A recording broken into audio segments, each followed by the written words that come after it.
Welcome to నందు kitchen. ఈరోజైతే మనము బాలామృతంతో కేక్ ఎలా చేసుకోవాలో చూద్దాం. ముందుగానైతే ఒక మిక్సీ జార్ని తీసుకోవాలి. మిక్సీ జార్ తీసుకున్న తర్వాత నేనైతే 1.5 కప్పు బాలామృతం పిండిని తీసుకున్నాను.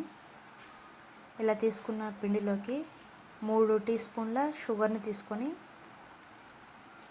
మొత్తం అంతా బాగా గ్రైండ్ చేసుకున్నాను, మెత్తగా అయ్యేటట్టుగా.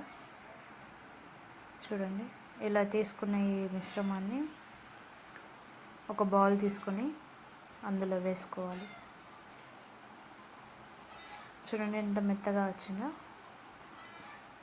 ఇలా వేసుకున్న పిండిని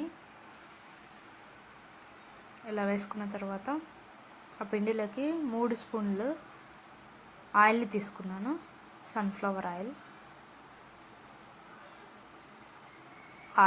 అండ్ 1/2 టీ స్పూన్ వంట సోడాని తీసుకున్నాను.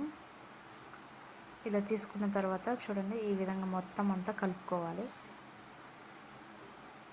ఈ విధంగా మొత్తం అంతా ఈ మిశ్రమాన్ని మొత్తం అంతా కలిసేటట్టుగా ఆయిల్ అండ్ పిండి మొత్తం అంతా ఉండలు కట్టుకోకుండా ఈ విధంగా మెత్తంగా కలుపుకోవాలి. చూడండి ఏ విధంగా అవుతుందో, ఇలా స్మూత్గా రావాలన్నమాట. ఈ విధంగా మొత్తం అంతా కలుపుకొని, మీ దగ్గర విస్కర్ ఉంటే కన్నా విస్కర్ తోటి బాగా కలుపుకోవచ్చు, బాగా మిక్స్ అవుతుందన్నమాట. అదేవిధంగా నూనె పిండి రెండు మొత్తం అంతా మిక్స్ చేసుకున్న తర్వాత 4 టీ స్పూన్ల పెరుగుని తీసుకోవాలి. చూడండి, ఈ విధంగా 4 టీ స్పూన్ల పెరుగుని తీసుకున్న తర్వాత విస్కర్ తోటి ఈ విధంగా కలుపుకున్నాను. ఈ విధంగా పిండి పెరుగు మొత్తం అంతా ఈ మిశ్రమం మొత్తం కలిసేంత వరకు బాగా కలుపుకోవాలి. చూడండి, ఈ విధంగా అక్కడక్కడ వైట్గా కనిపిస్తుంది కదా, అలా కాకోకుండా మొత్తం అంతా పిండిలోకి కలిసేటట్టుగా ఇలా బాగా కలుపుకోవాలన్నమాట. ఇలా కలుపుకున్న తర్వాత ముందుగా కాచి చల్లారబెట్టుకున్న పాలు అయితే తీసుకున్నాను. చూడండి, కొంచెం కొంచెం పాలను పోస్తూ ఈ విధంగా అయితే కలుపుకోవాలి. ఇలా కలుపుతూ ఉంటే మొత్తం అంతా పిండి మిశ్రమం అనేది మొత్తం కలిసిపోతుంది. ఈ విధంగా మొత్తం కలుపుకోవాలి. ఈ మిశ్రమం కేకుకు సరిపోయేటట్టు బాగా పాలతోటి మొత్తం అంతా కలుపుకోవాలన్నమాట.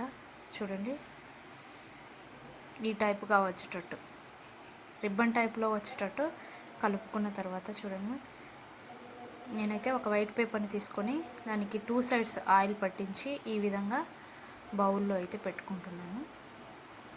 ఇలా పెట్టుకోవాలన్నమాట. ముందుగా బౌల్కి ఆయిల్ రాసుకున్నాను.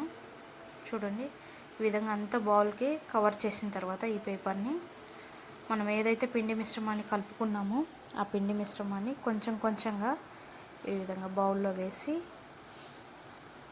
ఈ విధంగా కొంచెం కిందికి పైకి ప్రెస్ చేస్తే అందులోకి గాలి పోయింటికి గాలి అనేది రిమూవ్ అయిపోతుంది. చూడండి, ఈ విధంగా 2-3 టైమ్స్ ఇలాగనేసి ఇలా పక్కన పెట్టేసుకున్నాను. పక్కన పెట్టేసుకున్న తర్వాత ఇందుకోసం నేను కుక్కర్ని తీసుకున్నాను. కుక్కర్ని ముందుగా అయితే ఫ్రీ హీట్ చేసుకున్నాను. ఒక 2-3 మినిట్స్ ఫ్రీ హీట్ చేసుకున్న తర్వాత కుక్కర్లోకి ఒక స్టాండ్ లాంటిది పెట్టేసి మనం పిండి వేసుకున్న ఈ బౌల్ని తీసి అందులోకి ఇలా పెట్టేసుకోవాలన్నమాట. ఇలా పెట్టేసుకున్న తర్వాత మూత పెట్టేశాను. ఈ కేక్ అనేది 25-30 మినిట్స్లో అయిపోతుంది అనమాట. 20 మినిట్స్కి ఒకసారి నైఫ్ అనేది తీసుకొని అయిందా లేదా అని చెక్ చేస్తే మనకు ఆ నైఫ్కి అంటుకోకుండా వస్తే గిన కేక్ అయిపోయినట్లు అనమాట. సో మీరు కూడా అదే విధంగా చేయండి. చూడండి, ఏ విధంగా చేయాలన్నమాట. చూడండి, కేక్ ఎంత బాగా వచ్చిందో. ఈ విధంగా నైఫ్ పెట్టేసి చూస్తే నైఫ్కి ఏదైతే కూడా అంటుకోలేదు. సో కేక్ రెడీ అయిపోయినట్లు అనమాట.